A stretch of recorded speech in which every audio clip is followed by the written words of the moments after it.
and didn't get it, I'm afraid. It went to a friend, David Brierley, didn't it? Yes, David Brierley. Mm.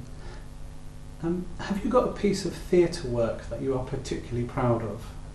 Yes, this was at Billingham in...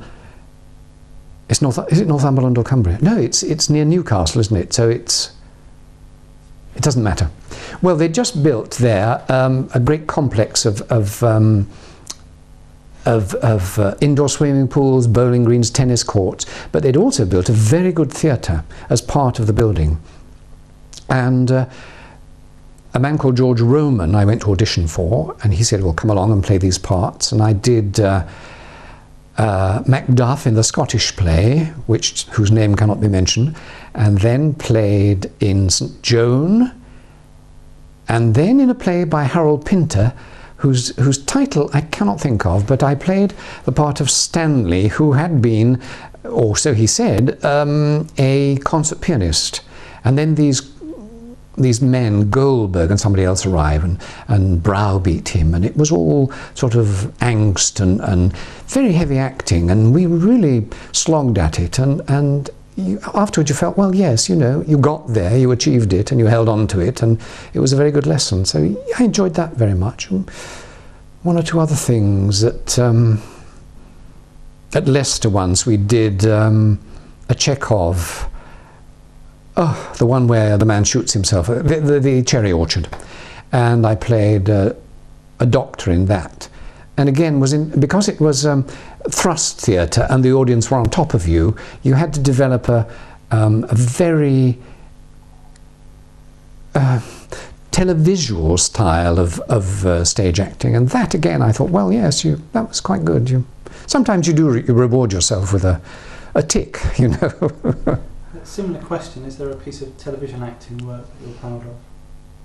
Well, yes, I think the thing I mentioned, the 3-part serial about the abolition of the slave trade, when I had to age from 22 to about 85, and afterwards looking at that I thought, very good, very good. When would that have been?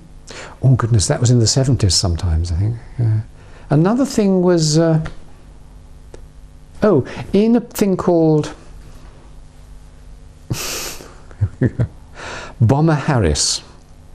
John Thaw played Harris, you know, who was in charge of Bomber Command, and it was all about the controversy when we kept bombing Dresden, and that was a big production. We were on it for 6 weeks, I remember, and I played a man called Magnus Spence, of all names, and he was the meteorologist.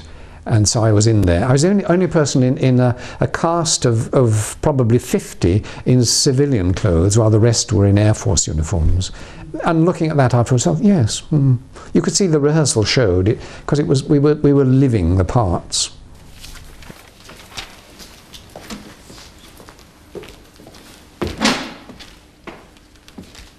The prospects for both landings and target areas are mixed. Over northern Germany there is much thundery cloud, with some breaks in the northwest, decreasing southwards and dispersing gradually in the middle Rhineland. With regard to home bases, returning crews in all group areas can expect convection cloud decreasing with some thundery showers. Any chance of a full moon over the target areas? I may be able to answer that in a later forecast, due any minute, sir. Thank you, Spence. Sir. There's been no rain for a fortnight, sir. The weather will remain hot and dry for at least 24 hours. Vegetation and timber buildings will be like tinder. Temperatures in the Hamburg area will be in the 80s. Operation Gomorrah. Hamburg. Tonight. Let's burn it. Have you ever encountered the film world at all? Yes, only tiny bits. The thing I was telling you about, not Frankenstein, the other man. Dracula, yes. the famous American actor played it, and I was a hotel clerk, and that was a very good example of where you've learned your lines, but then when you get to the set, the director says, oh, we've changed it slightly. Say, would you call for the horses, please, at the door before you speak, and when you finish, say, well, take the luggage out, my man, or something like that. And there's a person, you know, the camera, the focus puller, is it, has got the tape up to your chin, and somebody's dusting your face, and several other voices, and you're thinking, will I remember these lines? And then action, and you have happily remembered them. But again, that's all part of being an actor. I sold a horse to Ryan O'Neill in Stanley Kubrick's, here we go, memory lane again, Barry Lyndon. That was wonderful, because working with Stanley Kubrick was wonderful, because I was first cast as a doctor, but with a Stanley Kubrick's film, the script developed as the film was shot. So they rang up and said, no, I actually had a costume fitting and went to somewhere in Wiltshire and sat in a hotel for 2 days waiting for the call, but they said, no, the doctor's out, go back home. Then they rang up again. Stanley wants you. He wants you to be a hairdresser. Another costume fitting. Go to another hotel somewhere in... It was all filmed around Salisbury at the time. Oh no, sorry, I'm getting it wrong. We went to Ireland first. I was a captain in the army first. This is when the sequence came up where I had to speak German. At 2 o'clock they said, can you speak German? No. Here's the script, learn it, go away and learn it. And at 3:30, I was riding up on a horse and talking to this woman in German. And they bought the final take anyway, so... But that's being an actor. No, so we went to Ireland, and that was abortive because Stanley decided that he didn't want the scene with the captain. We came back to England, and I was a doctor. They didn't... I did actually get on set, and there was Ryan O'Neill and Marisa Berenson, is it, who played in it. I think she played his daughter, and I had to attend to her and say things. And Stanley said, no, don't like that. Go home. Then yet another white Volvo appeared at the front door, and I was whisked off to Wiltshire, and this time I was a hairdresser. And that didn't work. Again, I got into a room in one of the big country houses near, not Salisbury, there's another place near Salisbury, but it doesn't matter. And so they said, go home.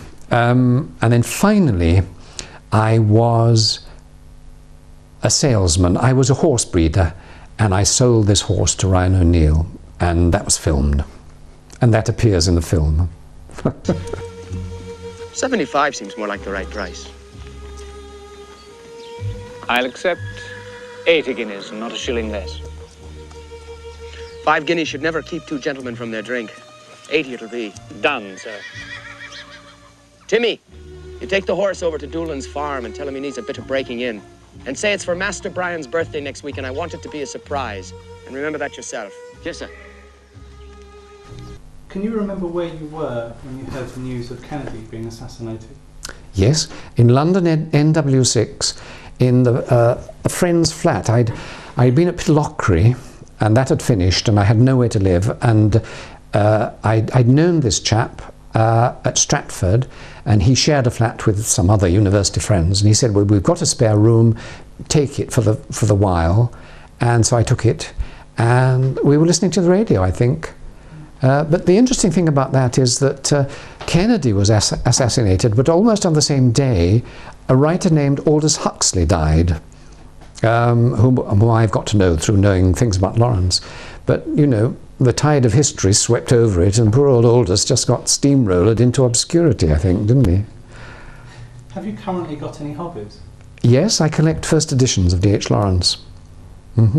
We just started years ago, and I'm now in touch with friends in America, and so we write letters and gradually, you know, collect the books, I guess. It's a crazy, but I mean, you're interested in Doctor Who, Lawrence for me. I don't go for Lawrence's letters and things like that, or a cheque book that belonged to Lawrence or anything like that. I just like to have the books as they were published, you know, in decent, clean condition. Is that a difficult hobby to pursue? It is these days, because money has, corporate money.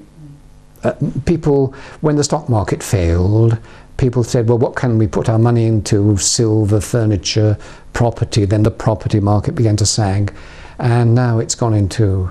I mean, once upon a time you could buy a first edition of Lady Chatterley's Lover for $600. I was offered a copy of Lady Chatterley's Lover in Santa Barbara in California in 1979, and the last copy, well, it went for sale at Sotheby's, went for £11,000. So I still don't have one. If you see a spare one at a jumble sale, please remember me. Have you any unfulfilled ambitions? Well, yes, I suppose I'd like to see my name in print again, and I would really like to sort of, say, be in a TV serial again. That would be nice, you know. One's done the work, got the experience. That doesn't, it's like swimming, it doesn't disappear. So I'm harbouring it, ready for when the book's finished and I can get back to these things. It would be nice. Tell us why you think Doctor Who has such an appeal and a strong following after over 40 years. Good question. Like on that Mastermind, I think I ought to say pass, really. I don't know. It's astounding. It's astounding that it should happen. That people who were born after it had been, the final transmission had gone out, should... I think it's something to do with the eternal... It's a kind of... It's a boyhood thing, isn't it? It's a bit about magic or something like that, of the magical figure, the Merlin figure. There's always a helpful, paternal figure who's got magical powers, but whose heart is in the right place, who plays it by the rules, who is in for fairness and that sort of thing, and good behaviour. I think it's something to do with that. It's an elemental, eternal ingredient, I think, in Doctor Who. I think on that note, Roy Spencer, thank you very much for your time. Thank you very much indeed. It's been very nice talking to you.